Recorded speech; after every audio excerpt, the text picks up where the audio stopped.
down to the start of the women's single sculls final A. Gold, silver and bronze, and 4th, 5th and 6th. And in lane 1 we have Emma Twigg from New Zealand, 20 years old and junior world champion. We have Rumiana Nekova in lane 2, so unlucky back in 2000 in Sydney when she was placed second after 27 minutes of searching of the photo finish photographs. Zhuzheng Yang from China in lane 3, now coached by Beppe Di Capua. And here is the reigning champion and the dominant woman in the World Cup throughout this year, Ekaterina Karsten-Kodotovic from Belarus. Mirka Napkova of Czech Republic in lane 5, perennial silver medalist in this Olympic cycle. And she is the one who had a little bit of a struggle in her semi-final, and that's why she's on an outside lane, but we'll look forward to seeing what she can do. And in lane 6, Michelle Guéret of the United States, a world bronze medalist in Gifu in Japan in 2005. She was one of the new generation that emerged in Gifu, and she's consolidating her reputation. And here she is in a final, in an outside lane admittedly, but anybody can take a medal in this, although this is the woman we most expect to get out in front.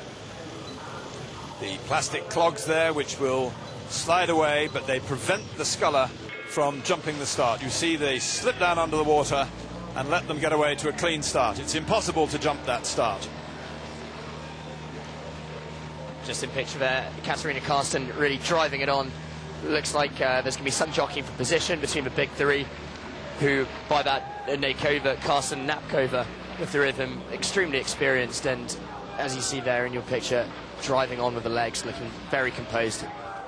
You mentioned the word big in the context of women's racing, and the one that is interesting in that sense is Mirka Napkova, second from the bottom of your picture for the Czech Republic. She was a 1500-meter runner in her earlier life and came to rowing quite late. I think she was 19 or 20 when she started rowing, and she built up muscle cross-section, and she got a lot stronger looking, but she didn't actually go any faster. And this year she has actually lost quite a lot of weight and has not lost speed. So it would appear that the lithe, sharp, quick muscle of a lightweight athlete really is just as effective for her and her body type as when she tried to put on a lot of thick muscle cross-section.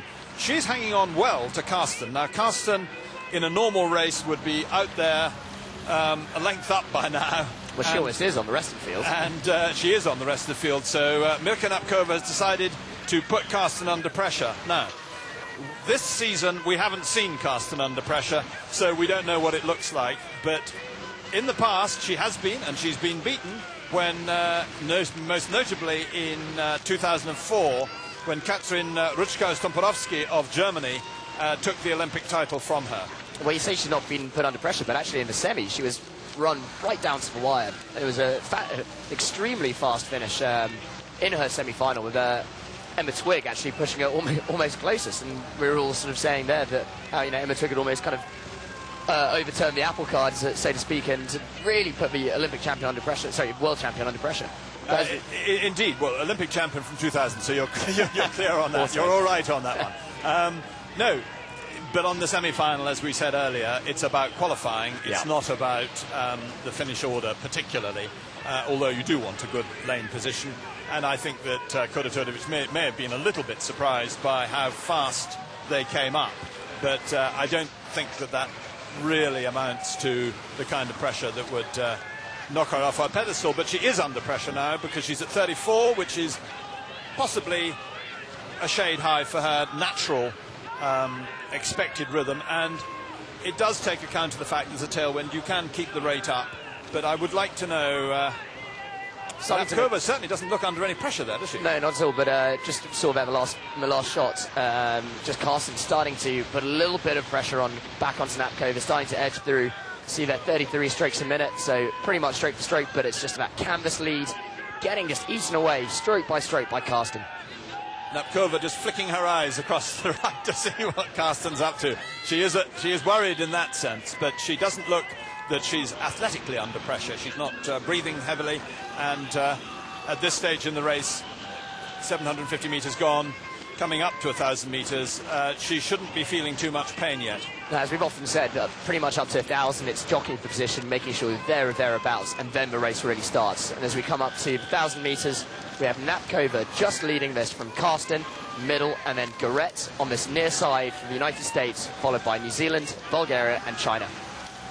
Well, I think this is an extremely exciting scull from Goret, actually, because we've not had her in picture, but she's been plugging away, hanging on to these leading two, and they've left the other three on the far side. That's the real novice in this at this context, Emma Twigg, and Rumiana Nekova, not showing as you would expect her to, but she does come on in the second half of the course. She's a very even splits sculler, and she may think that Napkova can set an early pace, but she's the one who would like to come on in the second half of the race.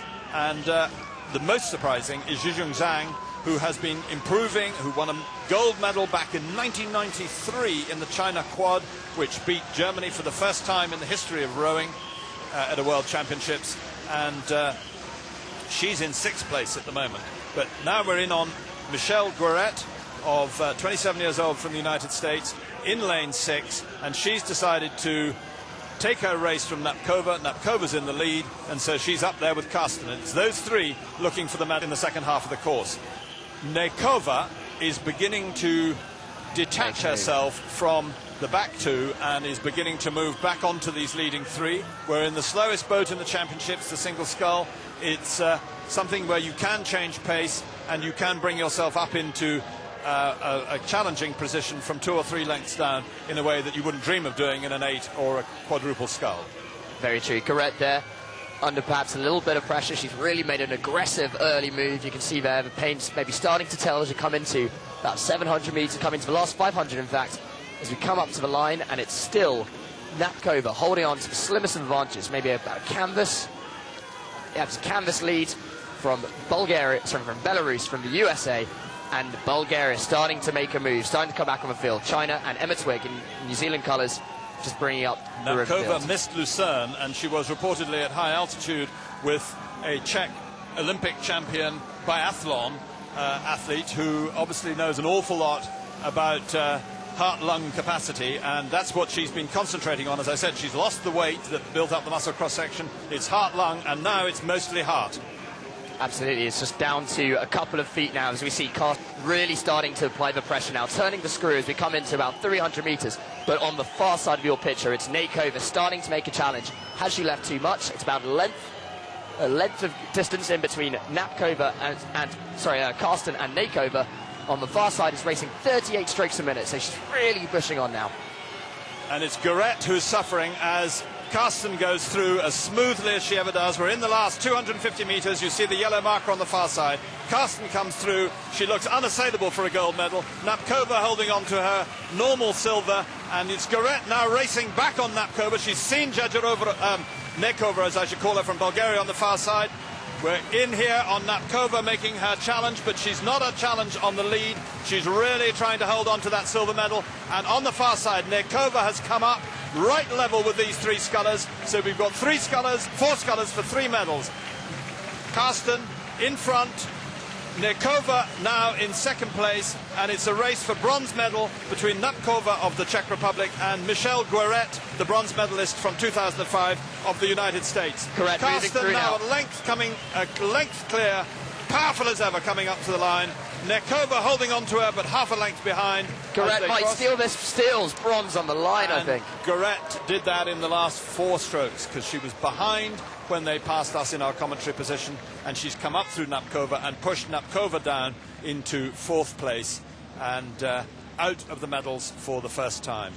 But that cost Karsten something in a way that we don't often see her breathing as deeply as that, or has collapsed over her blades for even as long as that at the end of a race. Brilliant race by her, took on all the challenges, stayed cool, and then pushed through. And what was Rumiana Nekova up to? Way down the field at halfway, and she's quite pleased to have come back into contention. And I don't think Goret even knows yet. Perhaps she does. I think you're right. She just doesn't really know. Happy with the race, but but she nipped it. It was very, very tight, but as it just gets announced now. And yeah, the United States confirmed in bronze medal position. Fantastic final sprint, last 4 strokes. So it's Karsten, world champion yet again. Nakova, fantastic sprint in the last 250 metres, putting herself in silver medal. Garrett picking up that 3rd. Napkova just missing out. Zhang perhaps a little bit disappointing. And Emma Twigg, perhaps these championships coming a little too early for her. Under 23 champion this year though, and fantastic results to get into the A final at all. So